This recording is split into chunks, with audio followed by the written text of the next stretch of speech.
વાત કરીએ આપણે લઘુચિત્રકળા. લઘુચિત્રકળા લઘુચિત્રકળા છે લઘુચિત્રકળાના ચિત્રો બનાવવાની શરૂઆત ઈસવીસન 9મીથી લઈને 11મી સદીની વચ્ચે થઈ હતી.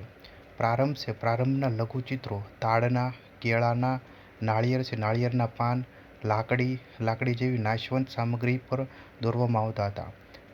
કાગળની શોધ થયા બાદ આ ચિત્રો કાગળ પર તૈયાર કરવામાં આવતા હતા. જે ચિત્રોમાં વિસ્તૃત આંખો, તીક્ષ્ણ નાક અને પાતળી કમર દર્શાવવામાં આવે છે.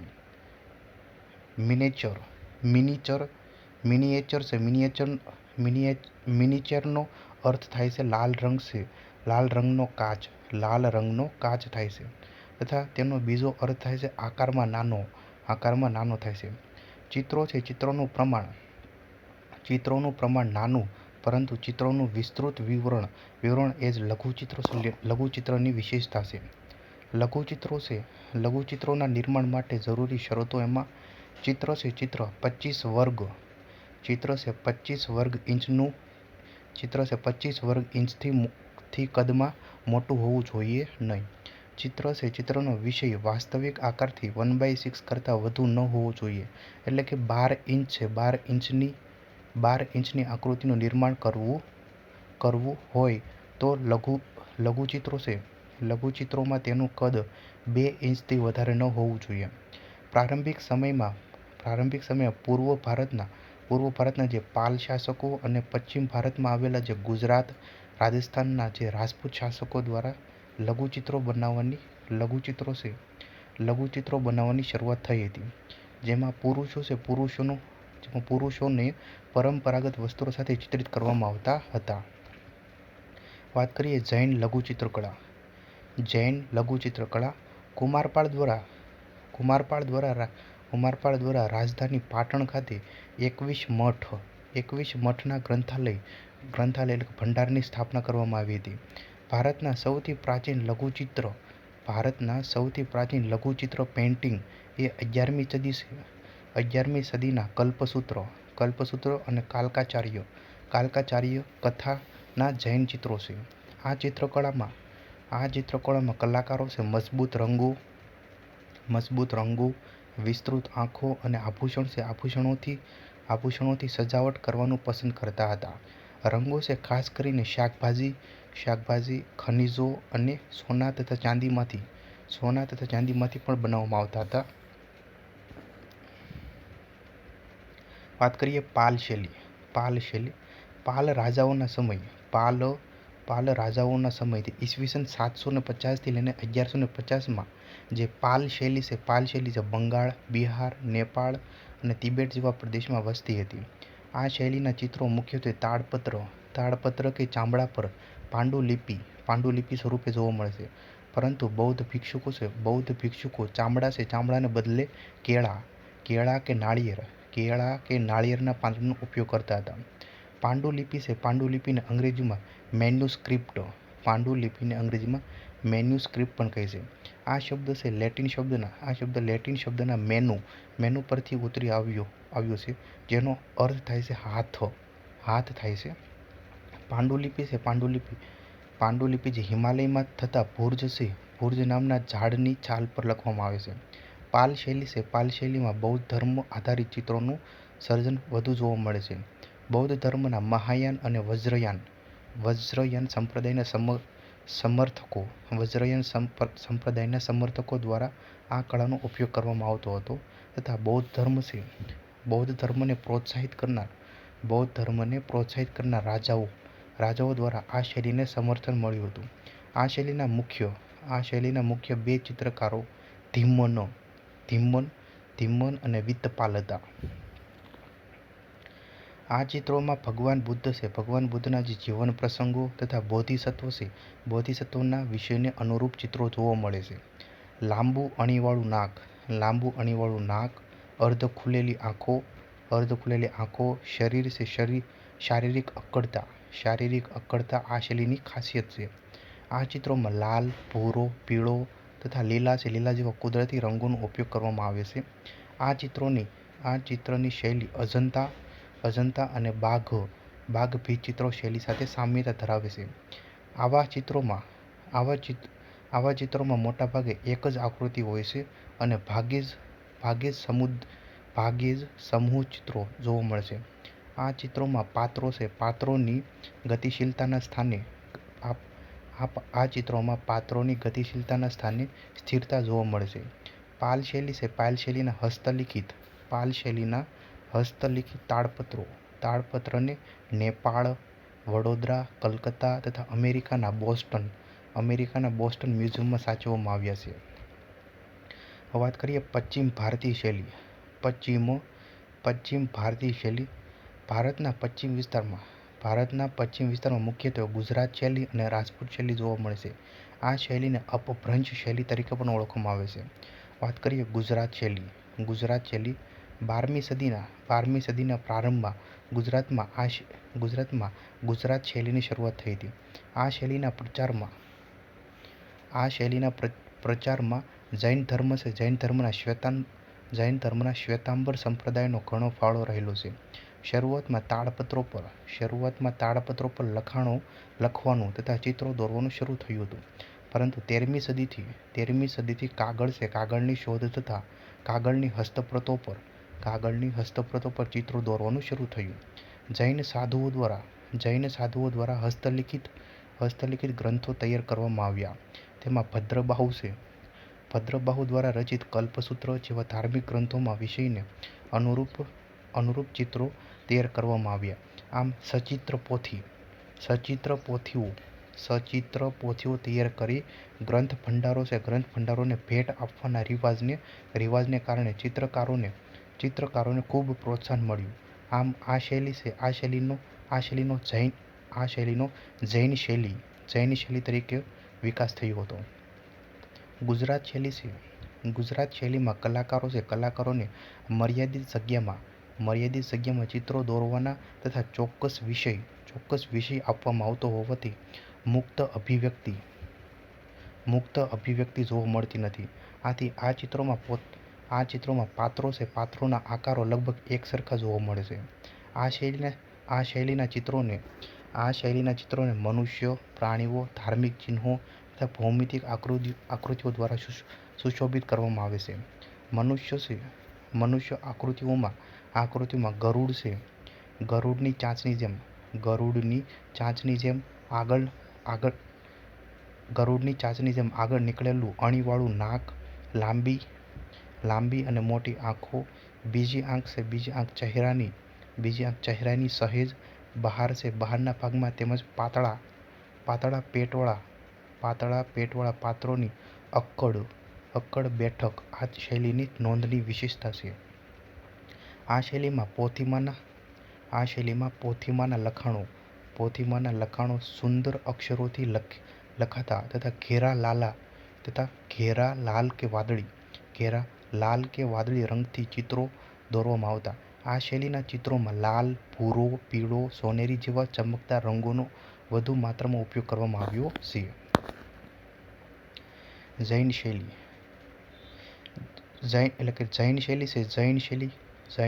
ખાસ ગુજરાતમાં વિકસી હોવાના કારણે તે ગુજરાત શૈલી તરીકે ઓળખાય છે.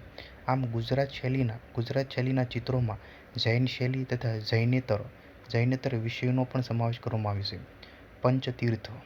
પંચતીર્થ અને વસંત વિલાસ જેવા ગ્રંથોમાં કાપડના પટ્ટા પર ગુજરાતી છંદોબદ્ધ કવિતા સાથે દોરાયેલા ચિત્રો જોવા મળે છે. અલાઉદ્દીન ખિલજીના ગુજરાત પર થતા વારંવાર આક્રમણથી ચિત્રગ્રંથોને બચાવવા માટે બીજા રજવાડામાં લઈ જવા પડ્યા હતા. આથી ગુજરાત શૈલીના ગ્રંથો તથા પટ્ટો જેસલમેર, જોધપુર તથા માળવામાં સંગ્રહાયેલા છે. વાત કરીએ રાજપૂત શૈલી. રાજપૂત શૈલી ઈસવીસન 10મી સદીથી લઈને 14મી સદી દરમિયાન રાજસ્થાન તથા મધ્યપ્રદેશમાં આ રાજપૂત શૈલીનો વિકાસ થયો હતો. રાજપૂત શૈલી એ ભારતના સ્વતંત્ર હિન્દુ રજવાડામાં વિકસેલી શૈલી છે. આથી આ શૈલીના ચિત્રો હિન્દુ પરંપરા પર આધારિત છે. રાજપૂતાના છે એટલે કે રાજસ્થાનના રાજપૂત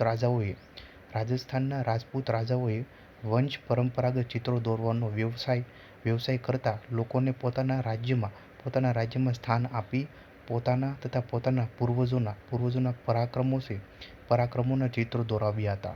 આમ ચિત્રકારો દ્વારા તૈયાર થયેલા આ ચિત્રો રાજપૂત શૈલી તરીકે ઓળખાય છે. આ ચિત્રોમાં તે સમયના રાજપૂત રાજાઓનો વૈભવ, પોશાક, પાઘડી તથા સ્ત્રીઓના ભાતીગળ પહેરવેશને દર્શાવવામાં આવ્યું છે. ઘેરદાર ચણિયા અને પારદર્શક ઓઢણી, વિવિધ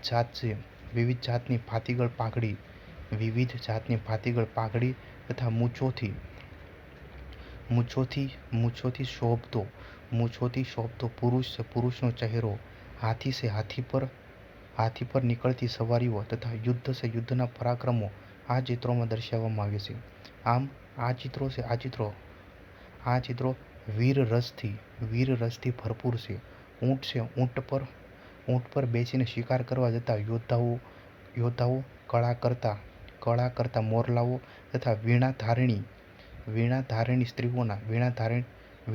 સ્ત્રીઓના ચિત્રો સુંદરતાથી ભરપૂર છે. આ ચિત્રકળા સમય જતાં રાજસ્થાની શૈલી, પહાડી શૈલી, હિમાલય રાજ્યોની કળા શૈલી તથા મધ્ય ભારતની શૈલીઓમાં વિકાસ પામી. 14મી સદીમાં કાલકાચાર્ય જૈન લઘુચિત્ર ચિત્રકલા માટે પ્રખ્યાત હતા. ચૌર પંચાશિકા શૈલી 16મી સદીમાં રાજસ્થાન અને દિલ્હીના આસપાસના વિસ્તારમાં એક લઘુ ચિત્રકળા પ્રખ્યાત થઈ હતી, જેને ચૌર પંચાશિકા શૈલી કહેવામાં આવી હતી. આ શૈલીના સંરક્ષક કુલ્હાદાર સમૂહ હતો. આ શૈલી બિલ્હણ દ્વારા રચિત કાવ્ય રચના પર આધારિત હતી. આ શૈલી સ્વદેશી હતી અને તેના પર મુઘલ અને ફારસી શૈલીનો પ્રભાવ જોવા મળતો નથી. એટલે કે જે ચૌર પંચાશિકા શૈલી છે, જે સ્વદેશી શૈલી હતી, તેના પર મુઘલ અને ફારસી શૈલીનો પ્રભાવ જોવા મળતો નથી. નોંધ છે, ચૌર પંચાશિકા એ કવિ બિલ્હણ દ્વારા રચવામાં આવેલું સંસ્કૃત કાવ્ય છે. બિલ્હણ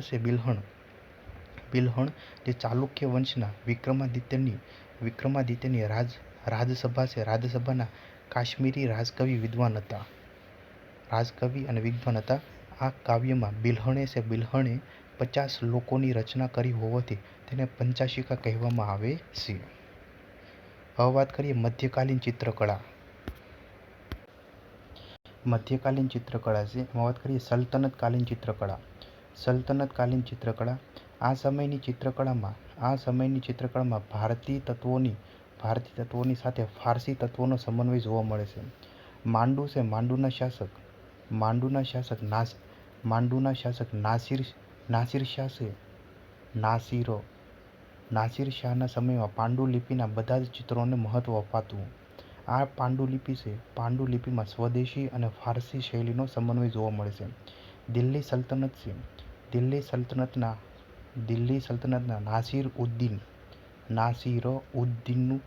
નાસિરઉદ્દીન શાહનું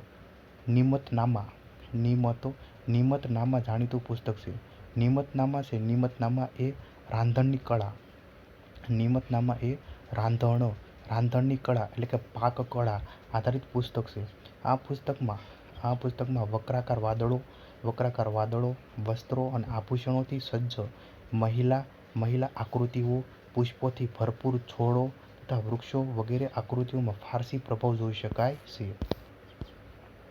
આ સમયે લોદી ખુલાદર નામની ચિત્ર શૈલી પણ પ્રચલિત બની હતી. મધ્યયુગમાં મુખ્યત્વે મુઘલ, રાજપૂત અને દખ્ખણી એમ 3 મુખ્ય શૈલીઓ જોવા મળે છે, જેણે સલ્તનત કાળની પરંપરાને ગ્રહણ કરીને પોતાની આગવી ઓળખ વિકસિત કરી છે. મુઘલકાલીન ચિત્રકળા. મુઘલકાલીન ચિત્રકળા છે. મુઘલકાલીન ચિત્રકળા એમાં બાબર વાત કરીએ. બાબર છે. બાબરને ચિત્રકળાના વિકાસ માટે વધુ સમય મળ્યો નહીં. બાબરે છે ફારસી ચિત્રકાર બિહઝાદને સંરક્ષણ આપ્યું. તેણે મુઘલ વંશાવલીનું ચિત્ર છે વૃક્ષ સ્વરૂપે બનાવ્યું હતું. હુમાયું છે જે ચિત્રકળાને રક્ષણ આપનાર હુમાયું નાની ઉંમરમાં જ ગાદી પર બેઠા હતા. શેરશાહ સૂરી છે. શેરશાહ સૂરીના હાથે પરાજય બાદ હુમાયુને ફારસમાં શાહ અબ્બાસના આશ્રય રહેવું પડ્યું હતું. ફારસી ચિત્રકાર ફારસી ચિત્રકાર હતા અબ્દુસ સમદ અને મીર સઈદ અલીથી તે પ્રભાવિત થયો અને દિલ્હી જીત્યા બાદ તેણે આ બંને કલાકારોને મુઘલ દરબારમાં સ્થાન આપ્યું હતું. મુઘલકાળની ચિત્રકળામાં ફારસી અસર માટે આ કલાકારો જવાબદાર છે. કયા? અબ્દુસ સમદ અને મીર સઈદ અલી.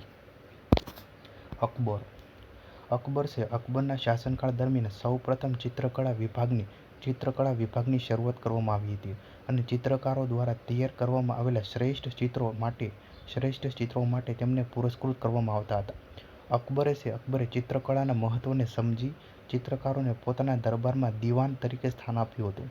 તેમના સમયમાં ત્રિપરિમાણીય આકૃતિઓ બનાવવાની શરૂઆત તેમજ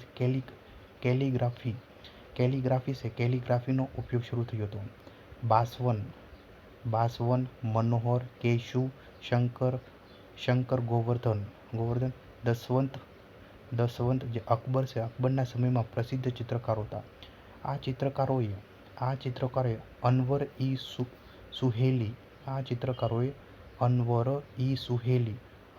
ઈ સુહેલી, સદિકા ગુલિસ્તાન, તુતિનામા, અકબર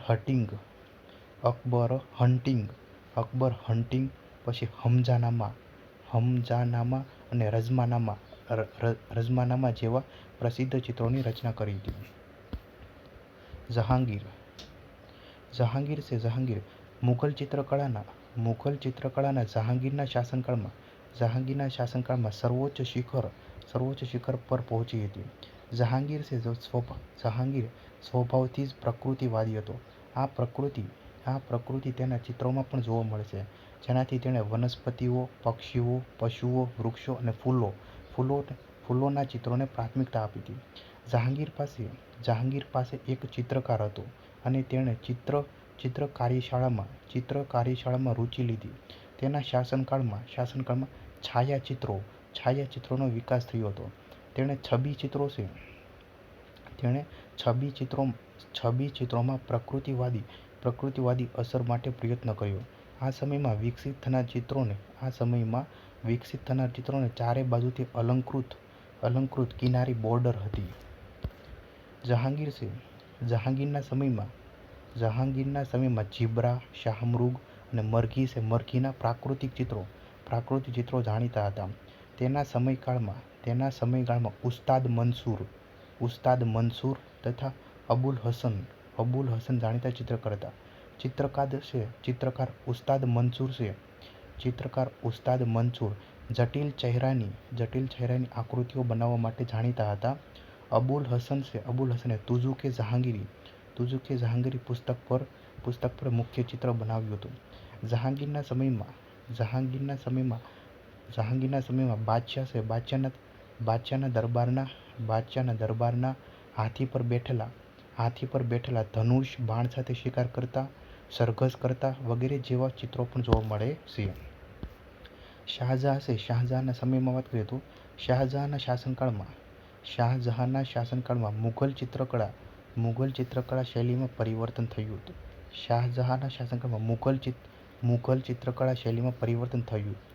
પ્રકૃતિવાદી ચિત્ર પસંદ કરવાનું તથા ચિત્રોના કૃત્રિમ તત્વોની રચના કરવાનું શાહજહાંએ પસંદ કર્યું. તેણે ચિત્રોની સજીવતા એટલે કે વાસ્તવિક ઓછી કરી અને કૃત્રિમ સ્થિરતા લાવવાનો પ્રયાસ કર્યો હતો. આ સમયના ચિત્રોનો મુખ્ય વિષય મહિલાઓ હતી, એટલે કે એ સમયમાં મહિલાઓ આધારિત ચિત્રો વધુ દોરવામાં આવ્યા હતા.